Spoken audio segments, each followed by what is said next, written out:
Self-regulation is the process whereby students exert control over their own thoughts and actions.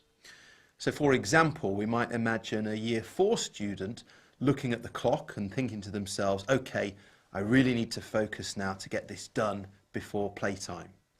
Or we might have a student who is maybe being asked by one of their friends to stop working and talk to them, but instead of that they say, no, I need to get this done, and they carry on. Or we might have a teacher who is circulating through the room and they then realise that they're spending more time with a certain group of students than anybody else. So they say, okay, I'm just going to make sure I now spend more time across the room as a whole. In all these examples, the individual, be that the teacher or the student, is thinking about their own thoughts and behaviour and then regulating them, so making decisions to control them.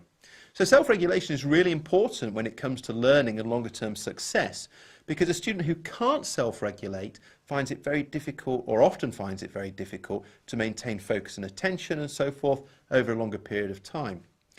You can model self-regulation for your learners. You can show them what it looks like and talk them through why it matters and why they should try to control their own thoughts and actions to make good decisions in the classroom. So when you're doing this, give examples of how self-regulation works.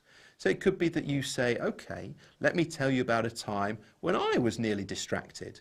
And you talk them through that, and then you talk them through the decisions you made to stop that distraction becoming a big issue. Or it could be that you model an example scenario, something that might happen in the classroom, and how to respond to it positively rather than letting it distract you so that you lose focus. So what we're really trying to do here is help students understand both the importance of self-regulation and the way in which they can make choices which are for their longer term interests rather than necessarily the short term interest. To that end, you might like to make a comparison for students between those two things.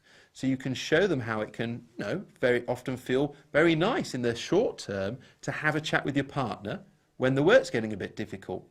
But then you can show them how over a long period of time, over say 3 months, all those times that you've had a chat with your partner, if you add that up, it equates to quite a lot. Whereas if on each occasion you'd said, no, I'm going to keep going, I'm going to try really hard at this, you're going to get a different result at the end of that 3 months. So self-regulation is really important, and modelling it for students gives them something they can borrow from, or they can imitate, they can copy, helps them to better understand why it matters and why they should do it.